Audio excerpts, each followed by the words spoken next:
ہے طہارت کا۔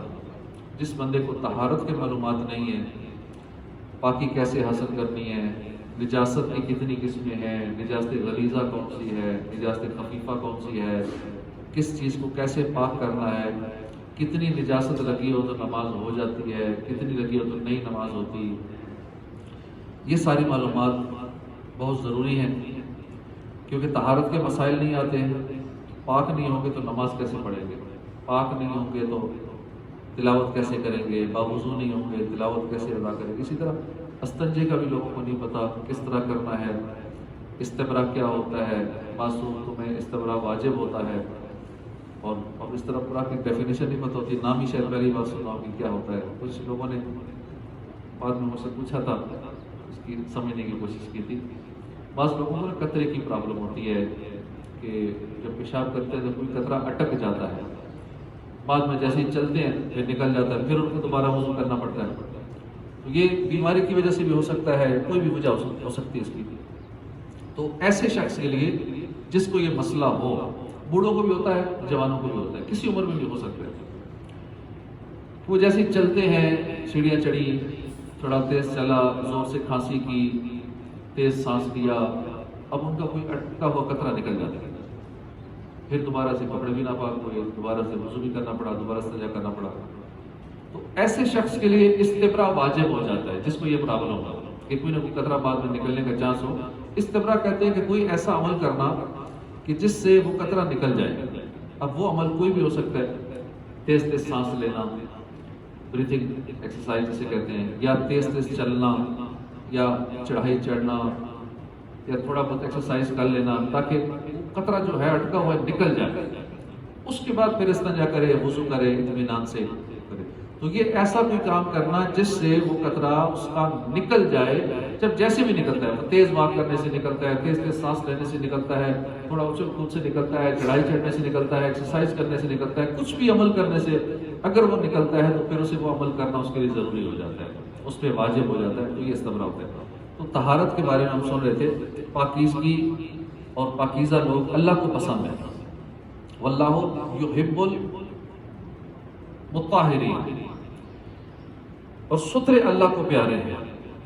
اس کے ساتھ ہی ناپاکی کو اتنا ناپسند کیا گیا ہے کہ ناپاک بندے کو منع ہے قرآن کو ہاتھ بھی نہیں لگانا، منع کر دیا گیا، فرمایا لا یمسہ الا المطہرون، اسے نہ چھوئیں مگر باوضو۔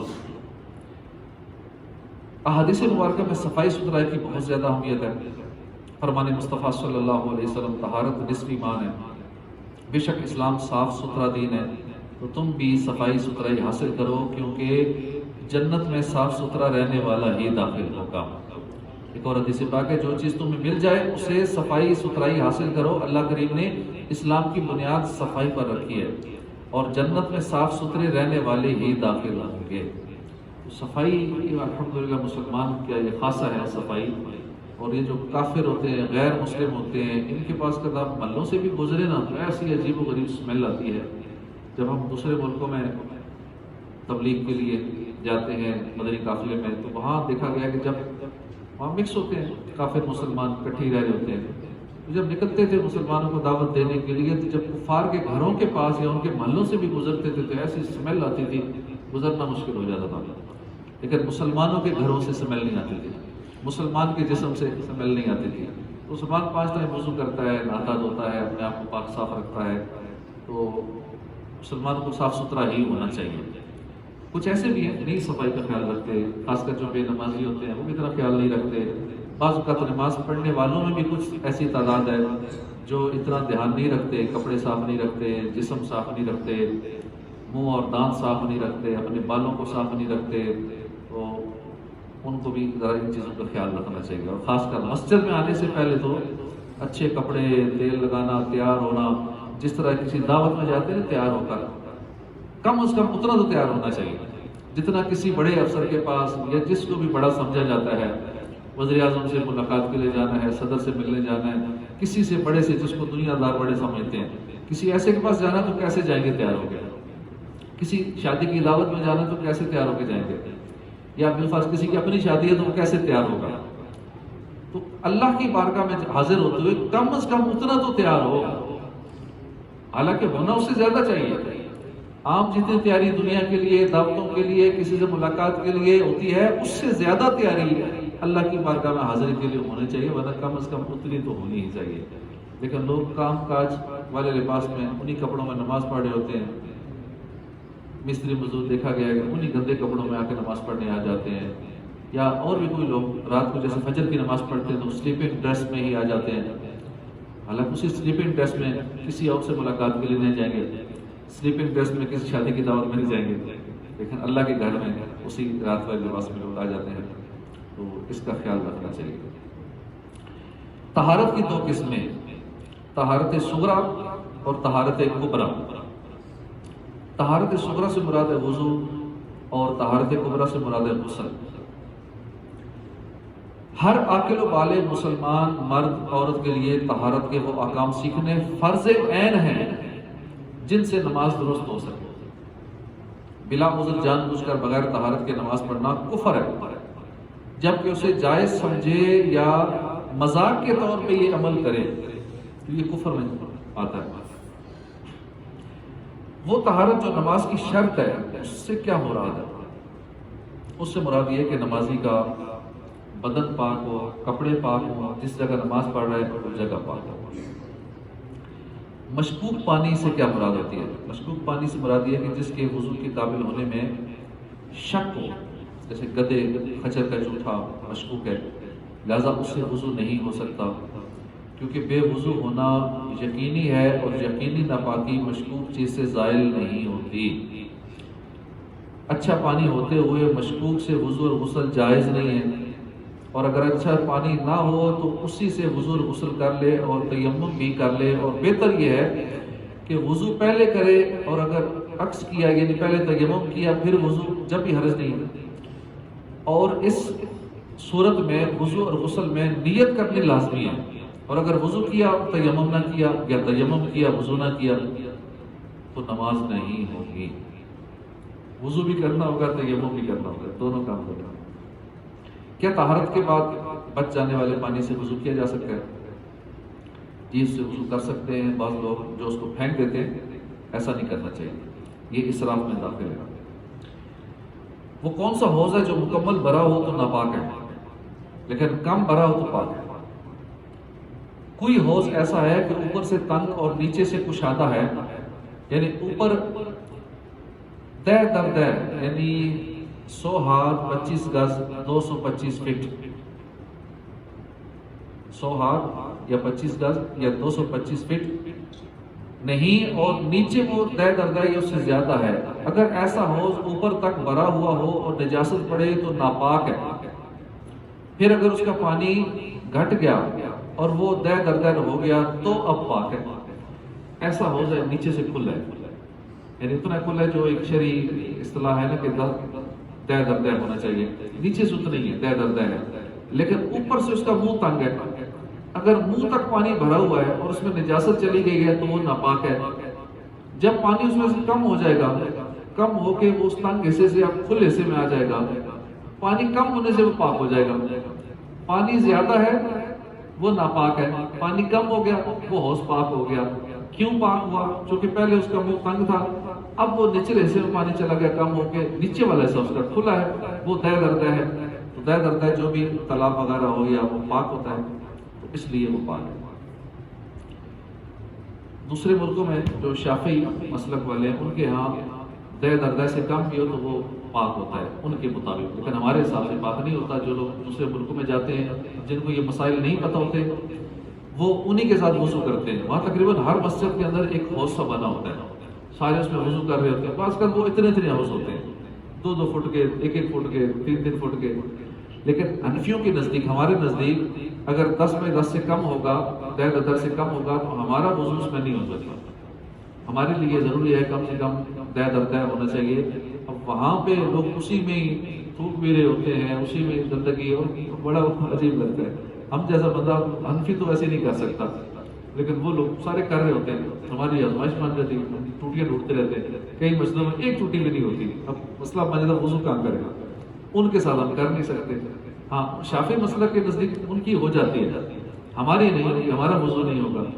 اس لیے اگر کسی ملک جانا ہے تو وہاں کے یہ شرعی مسائل ہمیں سیکھنے چاہیے، ورنہ وہاں جا کے پریشانی ہوتی ہے. اب پوچھیں کیسے تو کریں کیا، کہاں جائیں، کیسے وضو کریں، یہ سارے معاملات ہمیں سیکھنے چاہیے. اسی طرح باہر ملک جو جاتے ہیں وہاں کھانے کے مسائل ہوتے ہیں، گوشت وغیرہ کے مسائل ہوتے ہیں، یہ چیزیں بھی پہلے سیکھ لینی چاہیے. ہم باقی سارا وہ سیکھ لیتے ہیں، وہاں جا کے کیا کرنا ہے، کون سا کاروبار کرنا ہے، کون سی جاب کرنی ہے، ویزے کے معاملات سارے سیکھ لیتے ہیں.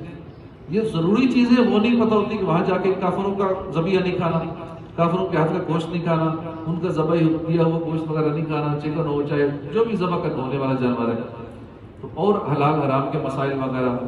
تو یہ چیزیں بھی ساتھ ساتھ سیکھنی چاہیے جو دوسرے ملکوں میں جاتے ہیں لیکن اکثر نہیں سیکھتے.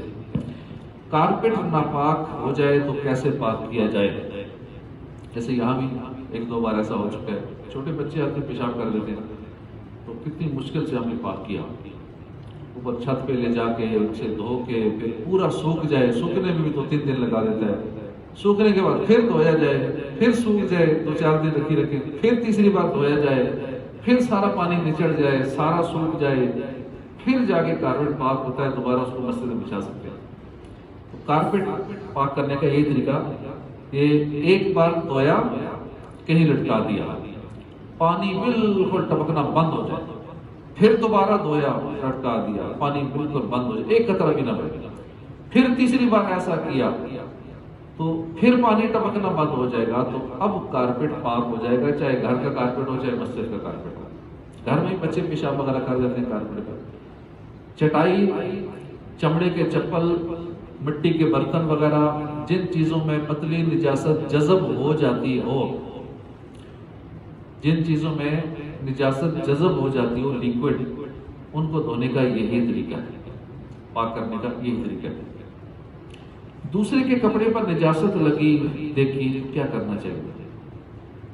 کسی دوسرے مسلمان کے کپڑے میں نجاست لگی دیکھی اور غالب گمان ہے کہ اس کو اگر بتائیں گے تو یہ پاک کر لے گا، تو خبر کرنا واجب ہے، یعنی اسے بتانا واجب ہے، نہیں بتائیں گے تو گناہ گار ہوگا. امام غزالی فرماتے ہیں طہارت کے 4 مراتب ہیں. اپنے ظاہر کو ناپاکی اور نجاسوں سے پاک کرنا، اعضاء کو جرائم اور گناہوں سے پاک کرنا، اپنے دل کو برے اخلاق سے پاک کرنا، اپنے باطن کو اللہ کے غیر سے پاک کرنا. جب ہم وضو کرتے ہیں نا، وضو کرنے کے بعد یہ تو ظاہری پاکیزی ہو گئی. اب ہمیں یہ نیت کرنی چاہیے یا اللہ میں اب اپنے گناہوں سے بھی توبہ کرتا ہوں. جب بھی وضو کریں، وضو کرنے سے ٹھیک ہے ظاہری پاکی تو مل گئی، اب اندر کا وضو کرنا ہے. یا اللہ جس طرح وضو کرنے سے میں نے ظاہری پاکی حاصل کر لی ہے کہ اب میں نماز پڑھ سکتا ہوں. یا اللہ میں اپنے گناہوں سے بھی توبہ کرتا ہوں، یا اللہ میرے اندر کو بھی پاک کر دے. اور جب وضو کرنے سے پہلے بھی یہ نیت کر سکتا ہے کہ میں ظاہری پاکی بھی حاصل کروں گا، پھر میں دل کا وضو بھی کروں گا، سچی توبہ کروں گا. دل کی طہارت کیسے ہوتی ہے؟ امام غزالی فرماتے ہیں ظاہری وضو کر لینے والے کو یہ بات یاد رکھنی چاہیے کہ دل کی طہارت توبہ کرنے سے ہوتی ہے، گناہ چھوڑنے سے ہوتی ہے، عمدہ اخلاق اپنانے سے ہوتی ہے. جو شخص دل کو گناہوں کی آلودگیوں سے پاک نہیں کرتا، فقط ظاہری طہارت کرتا ہے، نہا دھو لیتا ہے، وضو کر لیتا ہے، میک اپ کر لیتا ہے، کریمیں لگا لیتا ہے، زیب و زینت پر اکتفا کرتا ہے، اس کی مثال اس شخص جیسی ہے جو بادشاہ کو مدعو کرتا ہے، اپنے گھر کے باہر کو ڈیکوریٹ کرتا ہے، لائٹیں لگائے گا، چمکائے گا، خوب رنگ روگن کر لے گا، مگر اندر کے حصے کی صفائی پر کوئی توجہ نہیں دیتا. پھر جب بادشاہ اس کے مکان کے اندر آ کر گندگیاں دیکھے گا ناراض ہوگا. ہر ذی شعور یہ بات سمجھ سکتا ہے. اللہ پاک کی نظر تو ویسے ہی دلوں پر ہوتی ہے، تو ہمیں اپنے اندر کو پاک کرنا چاہیے. گھر سے وضو کر کے فرض نماز کے لیے مسجد میں جانے والے کا کیا انعام ہے؟ سیدنا ابو ہریرہ سے مروی ہے کہ حضور تاجدار دو جہان صلی اللہ علیہ وسلم نے فرمایا جو شخص اپنے گھر میں طہارت یعنی وضو اور غسل کر کے فرض ادا کرنے کے لیے مسجد کو جاتا ہے تو ایک قدم پر ایک گناہ مٹ جاتا ہے، دوسرے قدم پر ایک درجہ بلند ہو جاتا ہے. ایک حدیث میں ہے کہ جو طہارت کر کے اپنے گھر سے فرض نماز کے لیے نکلا اس کا اجر ایسا ہے جیسا احرام والے حاجی کا اجر ہے. حاجی جب احرام ہوتا ہے کتنا زیادہ اجر ملتا ہے. تو بس تھوڑی سی تکلیف کرنی ہے، مسجد میں وضو کرنے کے بجائے گھر سے وضو کر لینا ہے، تو یہ فضیلتیں انشاءاللہ حاصل ہو جائیں گی۔ رات میں اٹھ کر طہارت کر کے دعا مانگنے کی کیا فضیلت ہے؟ حضور نے فرمایا کہ میرا جو امتی رات کو بیدار ہو کر خود کو طہارت کی طرف مائل کرتا ہے، حالانکہ شیطان اس پر گرے لگا چکا ہوتا ہے، جب بندہ سوتا ہے شیطان گرے لگا دیتا ہے کہ اب یہ اٹھ نہ سکے عبادت کے لیے، ہاں اور گناہ کے لیے اٹھ جائے گا، عبادت کے لیے نہیں اٹھ سکے گا، سستی ہوگی کہ تھوڑا سا اور سو لیتا ہوں، تھوڑا سا اور سو لیتا ہوں، سوتے تو پکے سو جاتا ہے۔ شیطان گرے لگا چکا ہے، پھر بھی میرا امتی خود کو طہارت کی طرف مائل کرتا ہے، جب وہ اپنے ہاتھ دھوتا ہے ایک گرہ کھل جاتی ہے، جب چہرہ دھوتا ہے دوسری گرہ کھل جاتی ہے، جب سر کا مسح کرتا ہے تیسری گرہ کھل جاتی ہے، جب پاؤں دھوتا ہے چوتھی گرہ بھی کھل جاتی ہے۔ تب اللہ کریم حجاب کے پیچھے موجود فرشتوں سے فرماتا ہے، دیکھو میرے بندے کو جو خود کو مجھ سے سوال کرنے پر مائل کرتا ہے، یہ بندہ مجھ سے اب جو مانگے گا میں اسے عطا کروں گا۔ کیونکہ بندے نے بھی تو قربانی دی ہے نا، اللہ کے بظاہر کیا قربانی ہے، اٹھ گئے خالی وضو کر لیا، لیکن اللہ پاک اس چیز کی بھی کتنی قدر کر رہا ہے، فرشتوں سے فرما رہا ہے، دیکھو میرے بندے نے مجھے میری طرف مائل ہونے کے لیے کیا کچھ کیا، کس طرح شیطان سے مقابلہ کیا۔ وضو کرنے سے اس کی ساری گرہیں کھل گئی، اور اللہ پاک فرماتا ہے اب یہ میرا بندہ مجھ سے جو سوال کرے گا میں اسے عطا کروں گا۔ تو ہمیں رات کو جب بھی آنکھ کھلے اٹھ کر تہجد کی سعادت حاصل کر لینی چاہیے۔ نجاست کے حوالے سے ہم سن رہے تھے، نجاست کی دو قسمیں ہیں، نجاست حقیقیہ اور نجاست حکمیہ۔ نجاست حقیقیہ وہ ناپاکی ہے، وہ ناپاک چیز ہے جو کپڑے یا بدن وغیرہ پر لگ جائے تو ظاہر طور پر معلوم ہو جاتی ہے، جیسے پخانہ پیشاب وغیرہ نظر آ رہی ہوتی ہے۔ ایک ہے نجاست حکمیہ، وہ یہ ہے کہ جو نظر نہیں آتی، یعنی صرف شریعت کے حکم سے اسے ناپاکی کہتے ہیں۔ جیسے بے وضو بندہ، ہمیں کیا پتا یہ بے وضو ہے یا اس بندے پہ غسل فرض ہے، یہ نجاست حکمیہ ہے جو نظر نہیں آتی۔ نجاست حقیقیہ کی کتنی اقسام ہیں؟ ایک ہے غلیظہ اور نجاست خفیفہ۔ جو حقیقی نجاست ہمیں آنکھوں سے نظر آتی ہے کہ چاہے وہ پیشاب پخانہ یا کوئی بھی چیز ہے، اس کی مزید آگے دو قسمیں غلیظہ اور خفیفہ۔ انسان غلیظہ کیا ہے؟ انسان کے بدن سے جو ایسی چیز نکلے کہ اس سے غسل یا وضو واجب ہو، نجاست غلیظہ ہے۔ اب بدن سے کیا کیا نکلتا ہے؟ پیشاب پخانہ، بہتا ہوا خون، پیپ وغیرہ، منہ بھر کے، یہ ایسی چیزیں ہیں، ناپاک چیزیں ہیں جو بدن سے نکلتی ہیں اور یہ نجاست غلیظہ کہلاتی ہے۔ نجاست غلیظہ کا حکم کیا ہے؟ اگر یہ کپڑے یا بدن پر 1 درہم سے زیادہ لگ جائے تو اس کا پاک کرنا فرض ہے، بغیر پاک کیے نماز پڑھ لی نماز نہیں ہوگی۔ جان بوجھ کر اگر اسے نماز کو پڑھا جان بوجھ کر، پتہ بھی ہے اتنی لگی ہوئی ہے تو سخت گناہ ہے۔ اگر درہم کے برابر کپڑے یا بدن پر لگی ہوئی ہو تو اس کا پاک کرنا واجب ہے، درہم سے زیادہ ہو تو فرض ہے، درہم کے برابر ہو تو واجب ہے۔ اگر بغیر پاک کیے نماز پڑھ لی تو نماز مکروہ تحریم میں ہوگی۔ ایسی صورت میں کپڑے یا بدن کو پاک کر کے دوبارہ نماز پڑھنا واجب ہے۔ اور اگر درہم سے کم ہے، کپڑے یا بدن پر 1 درہم سے کم لگی ہوئی ہے تو اس کا پاک کرنا سنت ہے۔ اگر اسی حالت میں نماز پڑھ لی تو نماز ہو جائے گی، مگر خلاف سنت ہے، ایسی نماز کو دہرا لینا چاہیے۔ اب 1 درہم کا کیا مطلب ہے؟ کیسے پتہ چلے گا 1 درہم لگی ہے؟ درہم سے مراد یہ ہے کہ اگر گاڑی ہے نجاست غلیظہ، مثلا پخانہ ہے، لیل وغیرہ ہے، تو درہم سے مراد ہے 4.5 ماشے، پھر وزن کا اعتبار ہوگا۔ 4.5 ماشے یہ تقریباً بنتا ہے 4.374 گرامز، تو آدھا کلو سے کم ہی بنتی ہے، تقریباً 4.37 گرام بنتی ہے، 4.5 ماشے بنتی ہے۔ اگر اتنی ہو تو اس سے مراد ہے درہم۔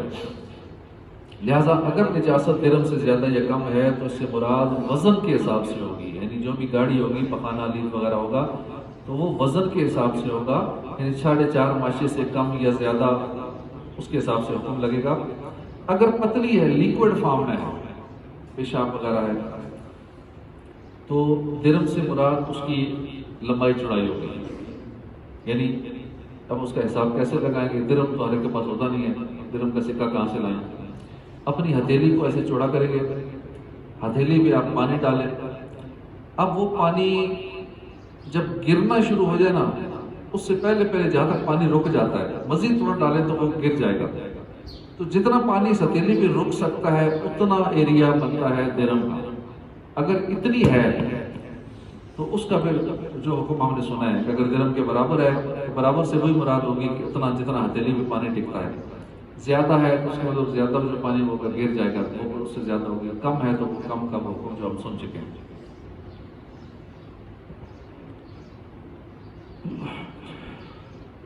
اگر کپڑے یا بدن پر چند مقامات پر ایک درہم سے کم نجاست ہے تو پھر کیا ہوگا؟ کسی کپڑے یا بدن پر چند جگہ کٹھی نہیں ہے، تھوڑی سی ادھر لگی ہے، تھوڑی سی ادھر لگی ہے، تھوڑی ادھر لگی، اب کیسے پتہ چلے کہ درہم کیسے بنے گا؟ کہیں بھی درہم کے برابر نہیں ہے لیکن تھوڑی تھوڑی جگہ جگہ ہے۔ اگر اس کا مجموعہ درہم کے برابر ہو تو درہم کے برابر سمجھی جائے گی، اگر زائد ہے تو پھر زائد۔ مچھلی، مچھر یا مکھی وغیرہ کا خون اگر کپڑوں پر لگ جائے تو کیا ہوگا؟ مچھلی کا خون اور پانی کے دیگر جانوروں جیسے کھٹمل ہے، مچھر کا خون، خچر کا اور گدے کا لعاب اور پسینہ پاک ہے۔ مچھر کا خون لگا لوگ پریشان ہو جاتے ہیں کہ مچھر آ گئے تو گرمی میں آگے اور بڑھ جائیں گے، یہ سوتے سوتے بعض کر نیچے آ جاتے ہیں یا کہیں ہاتھ مارا تو کپڑوں پہ جگہ جگہ خون کے نشان ہوتے ہیں، ہم لوگ پریشان ہوتے ہیں کہ نماز ہی نہیں پڑھتے کہ میرے کپڑوں پہ خون لگا ہوا تھا مچھروں کی وجہ سے، اس لیے میں نے نماز ہی نہیں پڑھی۔ تو مچھلی، پانی کے دیگر جانور وغیرہ، کھٹمل، مچھر کا خون، خچر، گدے کا لعاب اور پسینہ پاک ہے۔ گھر میں رہنے والے جانور جیسے بلی، چوہا، سانپ، چھپکلی کا جوٹھا مکروہ ہے۔ کتے کا لعاب ناپاک ہے۔ کتا بدن یا کپڑے سے چھو جائے اگرچہ اس کا جسم تر ہو، بدن اور کپڑا پاک ہے۔ ہاں اگر اس کے بدن پر نجاست لگی ہو تو اور بات ہے، یا اس کا لعاب لگ جائے تو پھر وہ ناپاک کر دے گا۔ جس کا جوٹھا ناپاک ہے اس کا پسینہ اور لعاب بھی ناپاک ہے۔ جس کا جوٹھا پاک ہے اس کا پسینہ اور لعاب بھی پاک ہے۔ جس کا جوٹھا مکروہ ہے اس کا پسینہ اور لعاب بھی مکروہ ہے۔ جو پرندے حلال ہیں، اونچا اڑتے ہیں، حلال بھی ہیں اور اونچا اڑتے ہیں، ان کی بیٹ پاک ہے، جیسے کبوتر ہے، مینا ہے، مرغابی ہے وغیرہ وغیرہ، حلال بھی ہیں، اونچے اڑتے ہیں۔ دودھ پیتے بچے کا لوگ کہتے ہیں پیشاب پاک ہے، یہ تو خالی دودھ پیتا ہے، ایسا نہیں ہے۔ ایک دن کے دودھ پیتے بچے کا پیشاب بھی اسی طرح ناپاک ہے جیسے بڑے کا پیشاب ناپاک ہے۔ انسانی جسم سے جو رطوبت نکلتی ہے، جو رطوبت انسانی بدن سے نکلے اور وضو نہ توڑے وہ نجس نہیں ہے۔ جس رطوبت سے وضو ٹوٹ جائے وہ ناپاک ہے۔ مثلا خون یا پیپ بہہ کر نہ نکلے، خون نکلا خالی اوپر ابھرا، بہا نہیں، ہاں بہہ جائے پھر ناپاک ہے، اگر نہیں بہا تو پھر وہ پاک ہے۔ اسی طرح پیپ ہے، جسم سے نکلی لیکن پیپ بہی نہیں ہے، ایک جگہ رکی ہوئی ہے، وہ پاک ہے۔ اسی طرح تھوڑی سی قید، منہ بھر نہیں ہے، منہ بھر قید وہ ناپاک ہے، تھوڑی سی قید نکلی ہے، منہ بھر نہیں ہے، وہ پاک ہے۔ خارش یا کھڑیوں میں اگر بہنے والی رطوبت نہ ہو، صرف چپک ہو اور کپڑا اس سے بار بار چھو جائے، بار بار کپڑا اسے لگتا رہے لیکن وہ پھر بھی پاک ہے، جتنا بھی کپڑا سن جائے وہ پاک ہے۔ جن جانوروں کا گوشت حلال ہے ان کا پیشاب، نیز گھوڑے کا پیشاب، جس پرندے کا گوشت حرام ہے خواہ وہ شکاری ہو یا نہیں، اس کی پیٹھ نجاست خفیفہ ہے۔ جن جانوروں کا گوشت حلال ہے، گائے کا، بیل کا، بھینس کا، بکری کا، اونٹ وغیرہ کا، ان کا پیشاب، گھوڑے کا پیشاب اور جس پرندے کا گوشت حرام ہے خواہ وہ شکاری ہو یا نہیں، جیسے کبا ہے، چیل ہے، شکرا، باز، اس کی پیٹھ نجاست خفیفہ ہے۔ مزید انشاءاللہ اگلے درس میں سنیں گے کہ نجاست خفیفہ کا حکم کیا ہے، کیونکہ نجاستوں کے بارے میں ہر مسلمان کو سیکھنا ضروری ہے۔ اللہ پاک ہمیں فرض علوم سیکھنے کی توفیق عطا فرمائے، آمین بجاہ النبی الامین صلی اللہ تعالی علیہ وآلہ وسلم۔